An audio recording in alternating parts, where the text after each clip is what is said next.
Avoidable blindness is a massive problem affecting the world. To give you a sense of scale, there are 338 million people around the world who are blind or have moderate to severe visual impairment. But it's also a very solvable problem. 77% of cases could be treated or even entirely prevented.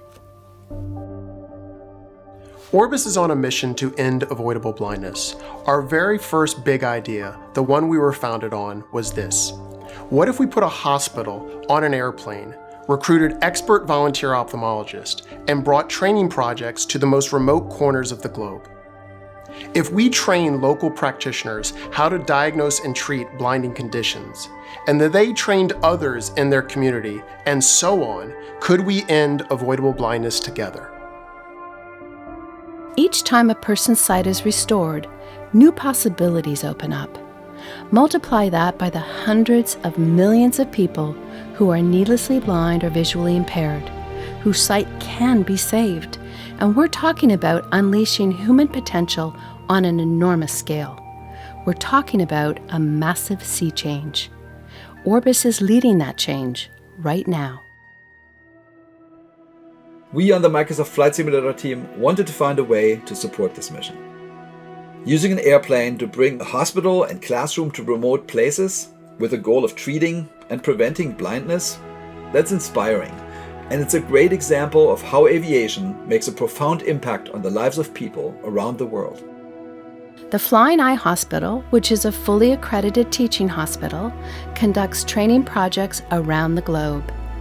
The plane first took off back in 1982. That was a DC-8. Then in 1994, we upgraded to a DC-10. The third generation Flying Eye Hospital, the one in use today, is an MD-10 that was donated by the employees of FedEx. It's a cargo plane, and building it into the Flying Eye Hospital was an engineering feat. It's one of a kind, the only one in the world. Most of the rooms are modules which can be taken in and out and updated as needed.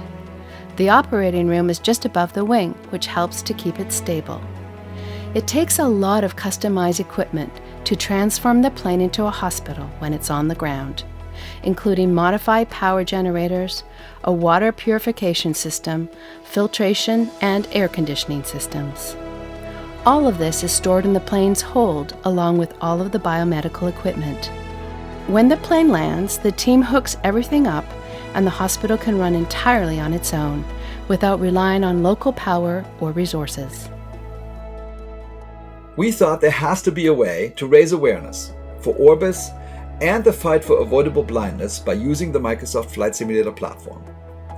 So we have incorporated the Flying Eye Hospital into the sim. Our goal wasn't to fly it, but to allow you to take a tour of it in hospital mode and see how it helps so many people. You'll see the operating room where surgeries are conducted, the patient recovery room, the sterilization unit, the classroom, the cockpit, the whole setup. You can explore the laser treatment room, which doubles as a mobile simulation center. It's a simulation within a simulation. Simulation is key to Orbis's training approach, because practice just makes perfect. Just as pilots can practice through simulation instead of in the air, doctors can now practice through simulation before ever touching a patient. And when doctors become better surgeons, patients get better outcomes. In Ethiopia, I actually had a child who could not see, and he was actually kicked out of school. And he basically stayed home, and he had no future. And fortunately, we're very fortunate enough to help him to see. So now, at the age of 18, he's actually restarting his whole life again. He's actually going back to school and restarting the grade school. Now, he told me he wanted to become the president of Ethiopia so that he could help other people with similar types of problems. So now he actually has vision, and also he has a lifetime goal. When I think about what each patient can achieve in their lifetime with the gift of sight, it's incredible. When you multiply that by 260 million people whose sight could be saved, well, that's world-changing. And at that scale, we're talking about major implications for the cycle of poverty and other critical issues we're facing as a global community. We're talking about a seismic shift in terms of human potential. That's why we've dared to imagine a world free from avoidable blindness. We're working towards it, and with all hands on deck, we'll make it a reality.